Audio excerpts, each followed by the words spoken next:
Hello, my name is Ricky today, and I'm a recovering alcoholic. I'm here to read the Daily Reflections book for November 14th, 2023.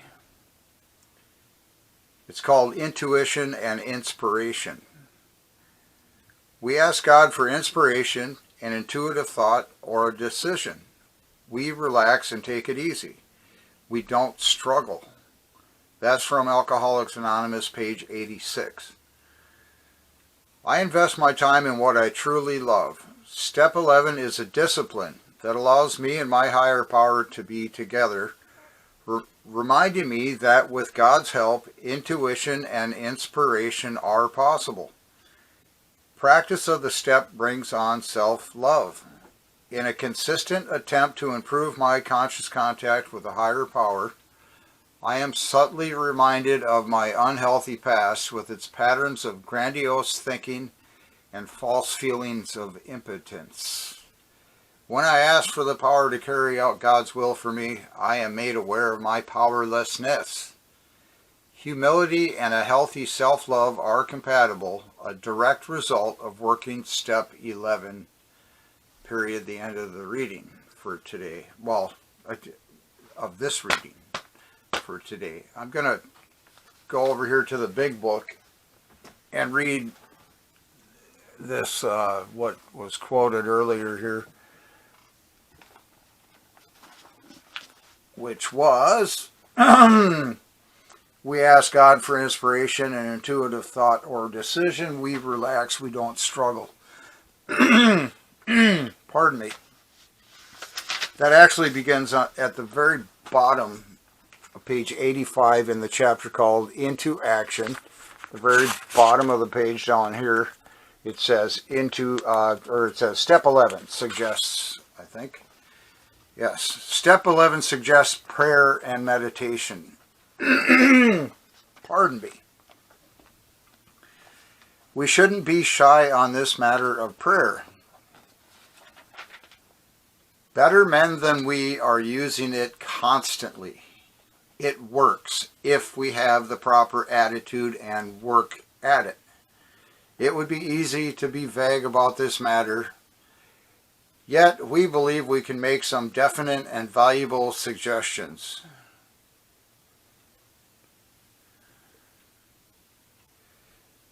And then there's two full paragraphs, and then about a third of the way into the third paragraph is that quotation.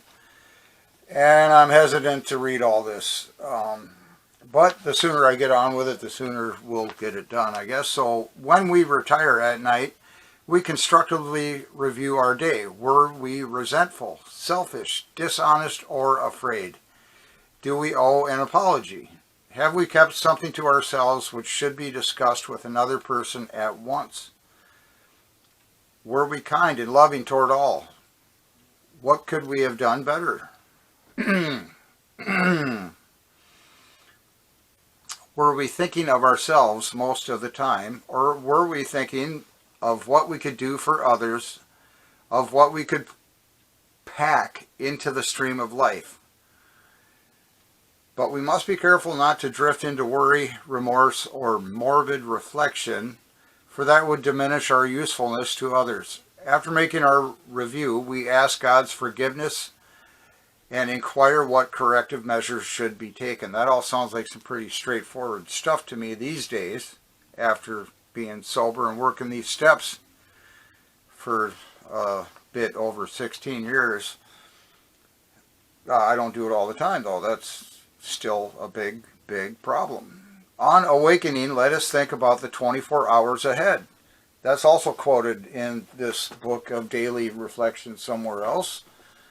On awakening, let us think about the 24 hours ahead. Did you notice that we're thinking about the 24 hours ahead? And that might even be a bit much.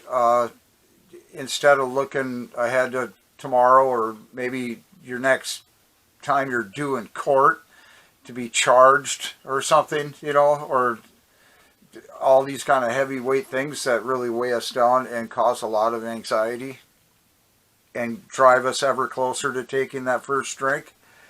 Okay, so on awakening, let us think about the 24 hours ahead. here's one tiny little morsel about that also. Sometimes, well, I, sometimes I can only think about the next 20 minutes ahead. For example,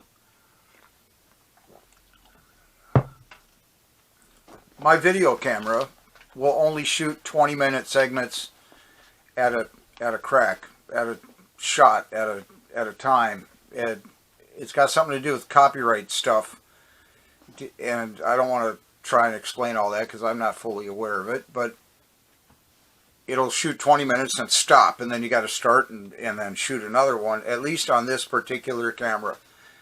And I believe it's, anyways, I drift off very easily.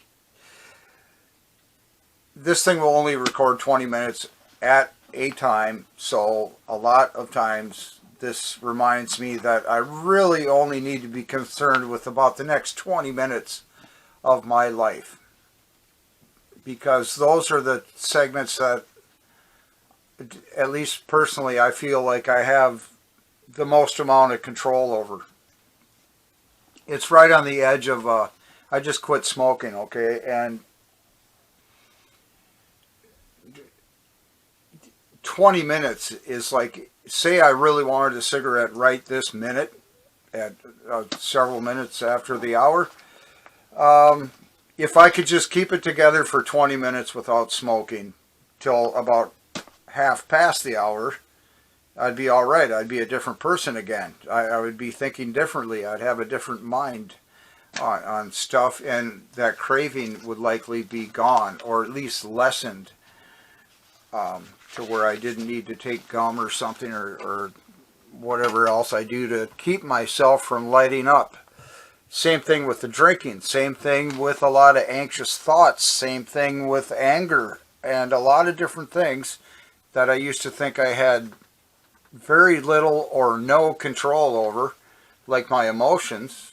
We have complete control over our emotions if we work at it and get some knowledge in our heads and what to do about crazy thoughts or whatever. Anyways, let me get on with this here. We're at 7 minutes. On awakening, let us think about the 24 hours ahead. We consider our plans for the day.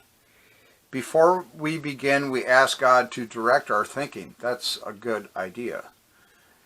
Especially asking that it be divorced from self-pity, dishonest, or self-seeking motives. Under these conditions, we can employ our mental faculties with assurance, for after all, God gave us brains to use. Our thought life will be placed on a much higher plane when our thinking is cleared of wrong motives. In thinking about our day, we may face indecision. This is part of this anxiety and crazy thoughts or crazy thinking, whatever I was just talking about. We may not be able to determine which course to take. Here we ask God for inspiration, an intuitive thought, or a decision. We relax and take it easy. We don't struggle. We are often surprised how the right answers come after we have tried this for a while, period. I'm going to stop there. And then I'm going to read the 11th step for us, because it's the 11th month. And this is what we're going to focus on here this month, is the 11th step. And in the back of this book, the Daily Reflections book, near the very end, are the 12 steps and traditions, or the 12 steps, and then on the following page are the 12 traditions. Step 11 of the 12 steps of Alcoholics Anonymous says, sought through prayer and meditation to improve our conscious contact with God as we understood Him, praying only for knowledge of His will for us and the power to carry that out, period. The end of step 11. I'm not certain where, if anywhere, in the big book, because I don't read this book enough to know where the 12 steps are. You know, you would think it would be simple to find, or at least I would think. And yet in the back of the book, nothing. They've got the 12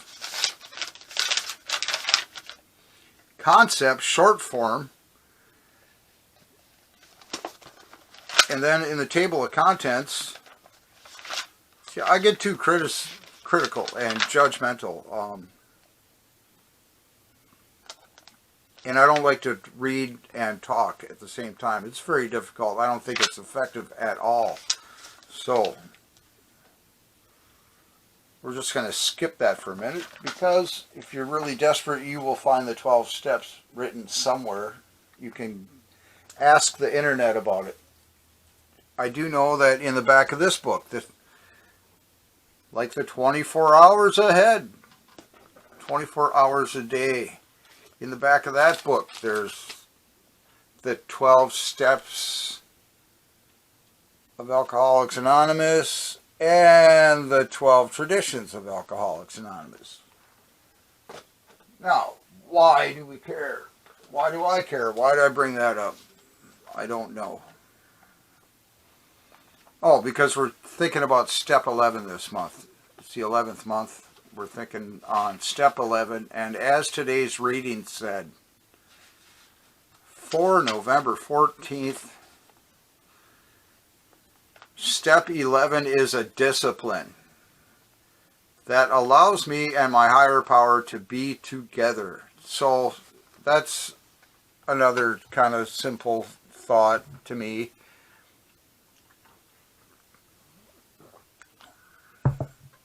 That if I want something, I'm going to have to work at it. I'm going to have to discipline myself and not, say, watch television or another YouTube video that isn't related to my problem.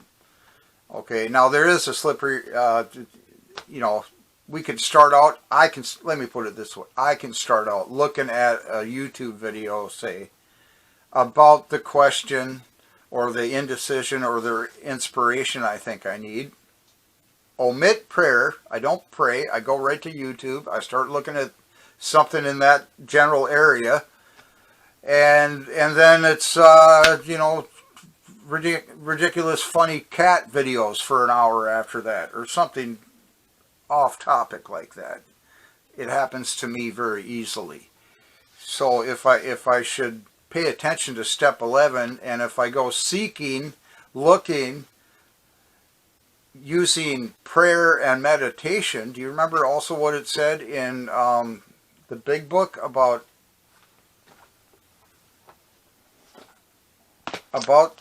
step 11? At somewhere in about the middle of page 86.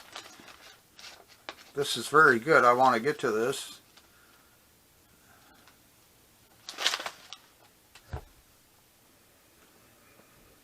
On awakening, let us think about the 24 hours ahead. So we're thinking about it. We consider our plans for the day. Maybe should I drink or not today? Before we begin, we ask God to direct our thinking. We're looking for a path, guidance, and direction. Which way, God, as you understand Him? Especially asking that it be divorced from self-pity, dishonest, or self-seeking motives. Those will likely get us into trouble if we're an alcoholic, or just a regular run-of-the-mill human that doesn't maybe have alcoholism as something to deal with. If it's dealing with self-pity, or if it's coming from a source of self-pity, dishonesty, or selfishness, look out. Under these conditions, we can employ our mental faculties with assurance, for after all, God gave us brains to use. So we ask God to direct our thinking, especially asking that it be divorced from self-pity, dishonest, or self-seeking motives. Under these conditions of God direction, I'm guessing, under these conditions we can employ We can use our mental faculties with assurance. We can be assured, rest assured, relax, calm down. We can use our brain. For after all, God gave us brains to use. Our thought life will be placed on a much higher plane when our thinking is cleared of wrong motives. Okay, now I'm not going to disagree with anybody out there that it's a lot. That just right there is an awful lot of information and maybe a completely different way of living. I know it was for myself. I used to be looking for inspiration or a decision, and I thought having some drinks would help get me in the right frame of mind to decide what direction to take and what decision to make and that type of thing. And generally speaking, everything was coming from selfishness, and if it needed to be fulfilled through dishonest ways, I would lie about stuff and somehow sell it to myself that it's okay to lie about this because overall it's going to be better for everybody, or some very thin excuse like that. And maybe you can get away with running your life that way for a long time. I did. There's a problem there, though, that for me, there was always a nagging thought in the back of my mind somewhere all the time. If I tried to relax on my own sober, my conscience would start bugging me, and then I would need to shut it up as quickly as possible, and that involved alcohol. And then that got to be a habit of just staying inebriated and not thinking that this was this other way of we relaxed, took it easy, we don't struggle, because I was in Jack Daniels' care, not God's care, and Jack Daniels doesn't care in the way that God cares. Jack Daniels wants your money. That's it. That's all. I don't want to start knocking on JD or any of that stuff. I'm just saying that, like in today's reading, and from the big book where it was quoted from, we relax and take it easy. We don't struggle because why? We ask God for inspiration and intuitive thought or a decision. Much higher plane than the whiskey buzz. So, let's see, there's probably more I wanted to talk about in today's video from today's reading. Oh, back to this thing, this discipline to get what I want. I invest my time in what I truly love. Step 11 is a discipline that allows me and my higher power to be together, reminding me that with God's help, intuition and inspiration are possible. I generally need to make a conscious effort to ask God, or to think I know what God's trying to tell me to do or whatever. It isn't just like a automatic thought. I don't know if it ever will be. That's a deep subject, and I'm not going to get into it right here, but what's step 11 say to do? Sought through prayer and meditation to improve our conscious contact with our higher power. As we understand Him, praying only for knowledge of His will for us and the power to carry that out. Praying only for His will for us, not praying for my will to come true and then everything will be roses. We need a higher authority, basically. Well, we don't need it. Try to keep going without that higher authority and guidance and see where you wind up. Perhaps it's where you are now. That's where a lot of times you'll hear people at meetings say, well, look where you're at. You're at an AA meeting. What happened to your life? that you were probably thinking that was the best thinking you had at the time, and then it all fell apart and you wind up at an AA meeting. That was your best thinking, was getting to the AA meeting, I would say, because of all the not good best thinking that brought you to your knees, basically. Or at least that's kind of what happened to me. I'm running out of time and battery, so thank you for coming by here today. I'll get back with you later. Goodbye.